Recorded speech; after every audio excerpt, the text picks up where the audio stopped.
Assalamualaikum warahmatullahi wabarakatuh.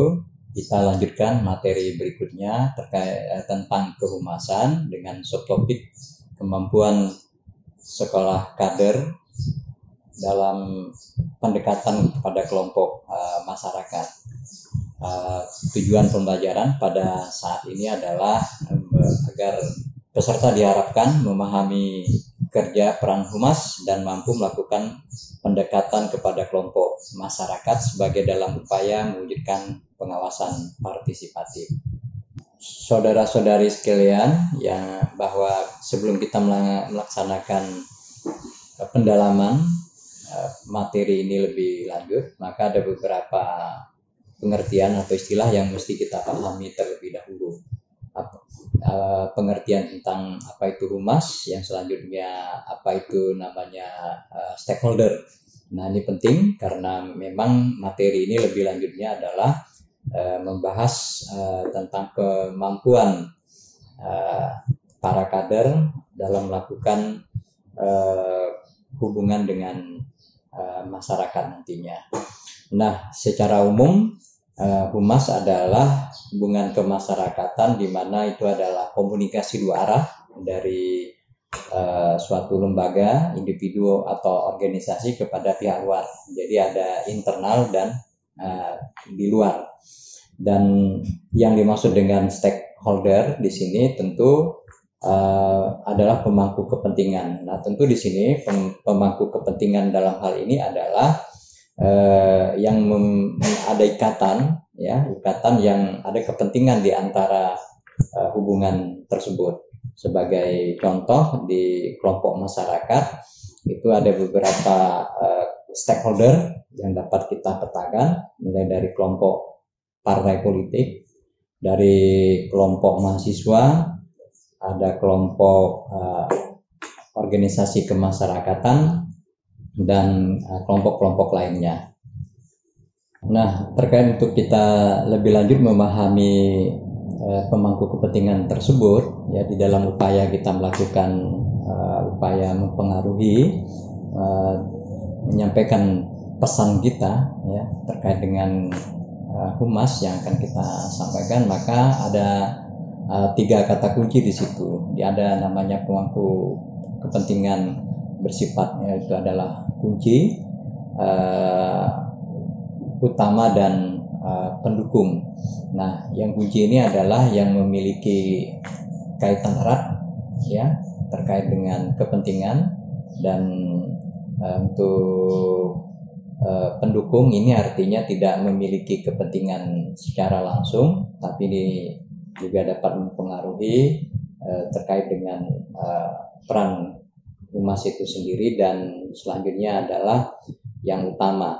Nah, utama ini tentu yang berhubungan secara langsung terkait dengan pesan atau hal-hal yang ingin kita sampaikan secara langsung. Kelompok masyarakat tadi sebagaimana dijelaskan ada yang bersifat kunci, utama, dan pendukung. Tentu di sini adalah memiliki kepentingan langsung yang dengan kita sebagai penyelenggara pemilu atau di bidang kepemiluan ya. Nah, tentu para kader di sini adalah nantinya yang intent bergerak mengedukasi atau melakukan partisipatif di bidang kepemiluan. Nah, yang stakeholder kunci di sini sebagai contoh adalah ini dari kepolisian, kejaksaan, pemerintahan, baik pemerintah pusat maupun pemerintahan daerah. Yang stakeholder kunci di sini adalah masyarakat pemilih itu sendiri atau yang disebut dengan pemilih dan penyelenggara pemilu. Nah, di sini penyelenggara pemilu ada namanya KPU maupun Bawaslu. Yang stakeholder pendukung di sini adalah seperti organisasi kemasyarakatan, ya, LSM, dan organisasi kepemudaan lainnya. Nah, dalam memahami pengaruh kepentingan ini tentu harus ada namanya juga alur komunikasi atau isu-isu strategis yang nantinya yang dibangun dengan para stakeholder tersebut. Nah, tentu di sini kita harus mendalami terlebih dahulu apa yang dinamakan tahapan pengelolaan relasi ya dengan stakeholder.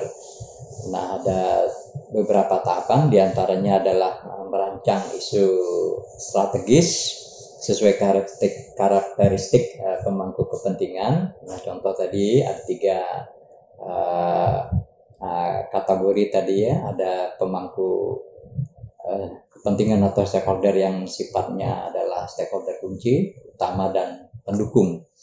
Nah, yang selanjutnya adalah menyusun program kerja sesuai dengan karakteristik stakeholder atau pemangku kepentingan. Yang selanjutnya monitoring dan evaluasi. Nah, setelah kita memahami tadi ya terkait dengan beberapa strategis relasi hubungan dengan pihak stakeholder, tentu ada suatu hal yang harus kita kuasai di sini adalah yang namanya elemen kunci. Baru masuk di sini namanya peran dari humas itu sendiri dalam membangun tadi relasi, dan selanjutnya ada namanya komunikasi media terpadu dan hubungan kelembagaan. Nah, pada saat ini kita hanya lebih detail atau lebih fokus untuk membahas tentang peran humas itu sendiri. Nah, selanjutnya para peserta sekolah kader kita memasuki namanya peran kehumasan. Nah, peran kehumasan di sini adalah bagaimana hubungan kita atau relasi kita dapat mempengaruhi kelompok masyarakat atau dari kelompok stakeholder tersebut tadi yang sudah disampaikan sebelumnya. Nah, di sini ada beberapa peran humas ya yang penting di dalam melakukan tugas-tugasnya nanti. Di sini ada namanya pencitraan, di mana humas adalah dapat memberi citra atau mengangkat citra dari suatu lembaga. Nah, dalam hal kepemiluan tentu di sini adalah penyelenggara pemilu. Dalam hal ini khususnya adalah Badan Pengawas Pemilu ya. Nah, yang selanjutnya adalah kepercayaan publik. Nah, tentu di sini dengan hubungan masyarakat yang baik ya, penyampaian informasi yang baik. Nah, tentu di sini meningkatkan kepercayaan publik kepada diri kita atau suatu lembaga. Nah, tentu di sini diharapkan adalah Bawaslu itu sendiri. Yang selanjutnya adalah hal-hal yang sifatnya krusial, di mana dapat mengeliminir ya atau yang mengeliminir yang ada suatu hal isu yang krusial yang ditimbulkan dari suatu proses kerja-kerja dari lembaga Bawaslu, dan selanjutnya adalah ini merupakan sebagai wajah lembaga ya, lembaga di mana humas adalah menampilkan inilah lembaga, dan istilah bahasa lain atau bahasa marketing ini adalah namanya branding. Nah, tentu di sini membangun image atau branding yang positif bagi pemangku kepentingan. Nah, tentu untuk lebih lanjutnya para siswa sekolah kader untuk dapat menguasai juga yang namanya tugas-tugas kehumasan tersebut. Nah, tugas utama dari kehumasan adalah memberikan pelayanan informasi kepada stakeholder atau pemangku kepentingan tadi ya. Nah, di sini tentu dapat menjalin juga kerjasama sebagaimana telah diuraikan sebelumnya. Nah, tentu di sini selain kerjasama secara mandiri, tentu dapat juga disupport oleh dari divisi lain, itu namanya hubungan antar lembaga ya. Nah, tapi yang pasti di sini bahwa pelayanan informasi ini penting biar agar apa yang akan kita sampaikan, ya, citra lembaga tadi, ya, penanganan krisis atau manajemen krisis, ya, branding, dan dalam rangka pengawasan kepada pihak stakeholder, ya, dalam yang stakeholder utama terutama di sini adalah basisnya adalah masyarakat luas atau pemilih itu sendiri. Nah, ini dapat disampaikan sehingga dengan hal demikian ini dapat mempengaruhi pola pikir atau dapat mempengaruhi simpatik dari stakeholder tersebut kepada lembaga kita sendiri, khususnya Bawaslu. Nah, sebagai humas, nah tentu di sini harus ada azas yang harus kita pegang. Nah, azas humas di sini mesti bersifat jujur, objektif, ya, terbuka, profesional. Ya, yang kedua akuntabel. Nah, ini penting. Apabila kita tercederai di sini, tentu ini akan mempengaruhi kemampuan kita nantinya atau hubungan kita dengan stakeholder atau pemangku kepentingan. Nah, jadi ini penting, ini sebagai dasar, ya. Yang selanjutnya adalah terkait dengan etika dari humas itu sendiri. Nah, tentu di sini ya, ada rambu-rambu yang mengaturnya di sini, ya. Kalau dari kita sebagai lembaga negara tentu harus sesuai dengan ketentuan yang telah diatur oleh peraturan perundang-undangan atau pengaturan kode etik terkait dengan kehumasan di pemerintahan. Nah, yang selanjutnya adalah humas juga harus memiliki karakter, ya.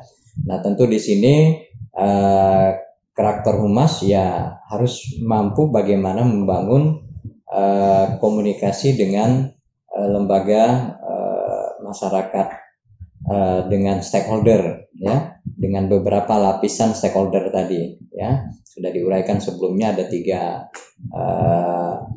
kategori tadi, ada stakeholder yang sifatnya kunci, utama maupun yang pendukung. Nah, yang pendukung di sini ke lembaga, ke masyarakat, ya. Nah, yang selanjutnya adalah pencitraan, ya, atau citra. Nah, di sini tentu bagaimana menjaga citra lembaga itu senantiasa tetap positif, ya. Jadi di sini positif di mata stakeholder, sehingga ini dapat mempengaruhi penilaian, ya, stakeholder kepada lembaga kita. Yang selanjutnya adalah tentu di sini ada pernyataan resmi, ya, mewakili pernyataan resmi. Nah, tentu hal-hal yang sifatnya yang sudah terukur resmi, ini yang disampaikan oleh humas kepada stakeholder atau pemangku kepentingan lain. Saudara-saudari siswa sekolah kader, ya, beberapa uraian telah kami sampaikan tadi. Maka yang terakhir adalah sebagai peran humas, ya, untuk dapat kita mempengaruhi kelompok masyarakat atau pemangku kepentingan atau stakeholder. Maka di sini tentu kesimpulannya juga bahwa kita harus mampu ada saluran komunikasi, ya, atau yang harus kita dapat sampaikan. Nah, tentu di sini untuk saluran komunikasi inilah nanti yang menyampaikan informasi maupun terkait dengan kinerja atau fungsi pengawas kepada stakeholder tersebut. Nah, tentu bisa bersifat konvensional. Konvensional di sini tatap muka secara langsung. Yang selanjutnya bisa melalui media-media yang tersedia, baik itu media massa cetak, elektronik, ya, dan media online. Nah, di sini selanjutnya kekuatan dari humas tentu nanti masing-masing kemampuan kita nanti mengolah, mengembangkan. Nah, kami pikir ini yang dapat kami sampaikan pada kesempatan ini. Kami yakini bahwa saudara-saudari siswa sekolah kader dapat mengembangkan lebih lanjut sehingga apa yang ingin disampaikan dan relasi hubungan dengan pihak stakeholder dapat berjalan dengan baik dan dapat mendapatkan poin positif. Nah, dan mengeliminir yang sifatnya negatif atau dapat menetralisir suatu bentuk krisis. Demikian kami akhiri. Selamat melaksanakan tugas belajar yang lain. Selamat melaksanakan aktivitasnya kembali.